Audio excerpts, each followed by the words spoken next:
Yeah, it's the first week in November, and what do you know? I'm rocking a Mickey holiday t-shirt already. I'm gonna own it. Yeah. Actually, I own two red shirts. One is a kind of a vintage Coca-Cola red shirt, and then this one. I grabbed out the what I thought was the Coca-Cola shirt this morning to wear. It wasn't. It was this one. My son was standing by me and insisted that I wear this one. So, yeah. I broke it out. All right, guys. So, I was thinking this morning, I've been with Nikon for a long time, at least for me. You may know that I started out with the D90, then I moved to the D700, then I moved to the D800, upgraded to the D810, and when the D850 came out, yeah, I snagged one of those.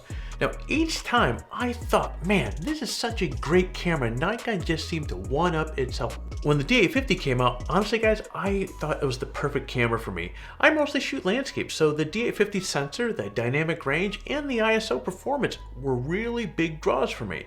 Then Nikon stepped it up again, and they finally jumped into the mirrorless market and released the Z6 and the Z7. Well, technically, they had another mirrorless camera, the J1 or something like that, but this is really what I consider to be their first real serious approach to the mirrorless side. So of course I picked up the Z7 with one native lens, which of course is the 2470 f4. I was a little reluctant to get an f4, but they didn't have the 2.8 at the time, and so I picked it up, and yeah.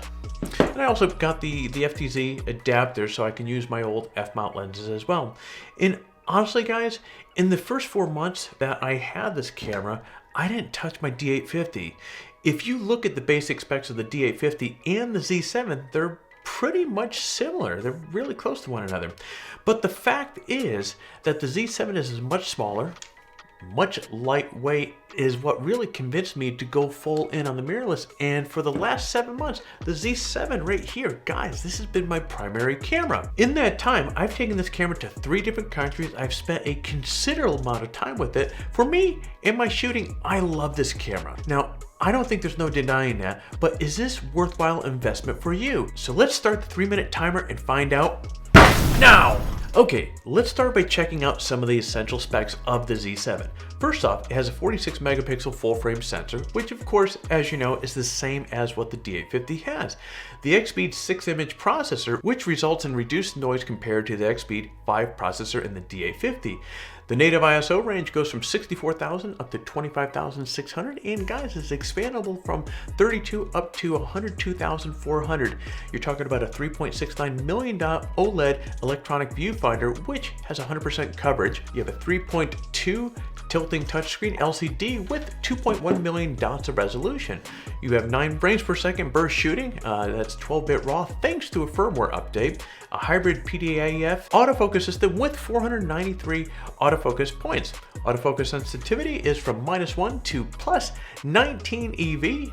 You have 4K UHD video up to 30 frames per second, 35 frames per second, and 24 frames per second. In full HD at 50, 60, 100, and 120 frames per second. You're talking about a magnesium alloy body with full weather sealing with a 200,000 shutter life. Let's talk about the build and handling. This camera feels like a Nikon, guys. The magnesium alloy shell is lightweight and rock solid. The full weather sealing has proven itself to be a huge asset in cold, heat, snow, beach, guys, you name it. One of the things that draws me to this Nikon is the button layout is just absolutely super intuitive. I appreciate that Nikon put the shutter button a little bit higher on the body, which gives me a little extra feeling of having a little bit more control over the camera when I have my finger on the shutter. From ergonomic standpoint, the rubber on the grip is fantastic. It's grippy, yeah, go figure. And it gives you confidence that you have a solid hold on the camera. In fact, it reminds me of my D850's grip. There's a lot of room and your hand doesn't feel really cramped. Let's talk about performance next. Images taken with this camera show excellent dynamic range and well-controlled noise. The color output is super accurate as well. You really can't go wrong with this sensor. There's a good reason why DxOMark scored it a 99 out of 100. The autofocus system on this camera is really top-notch as well. It uses both contrast detection and phase detect autofocus points, so you get a faster, more accurate focusing. The projected Active focus tracking is great for taking action shots of my kid and helps me get sharp images as he moves around. Another aspect of its performance is that it's worth mentioning is its 5-axis image stabilization. It gives you up to 5 stops, which is a fantastic bonus when you're shooting video or using f-mount lenses that aren't exactly stabilized. Pros and cons.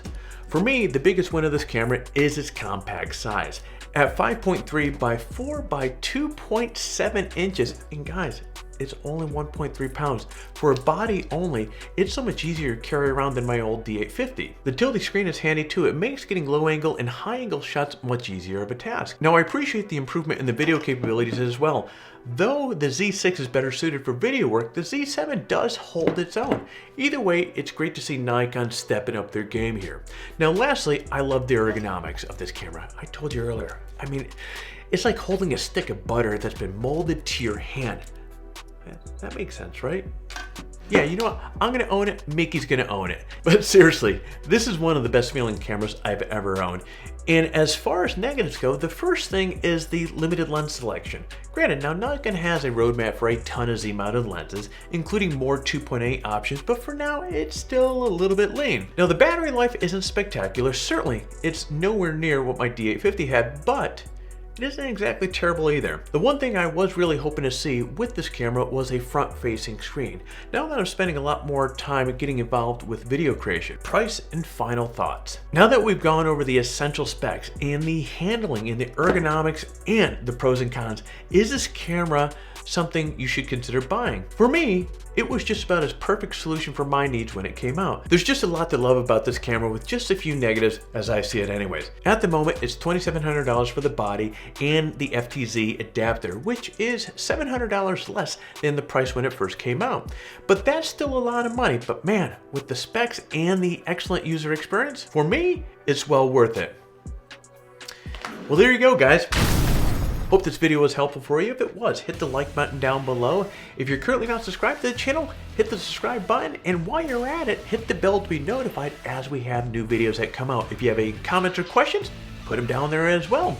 So with that said, we're going to see you during the next video. So get out there and take your best shot.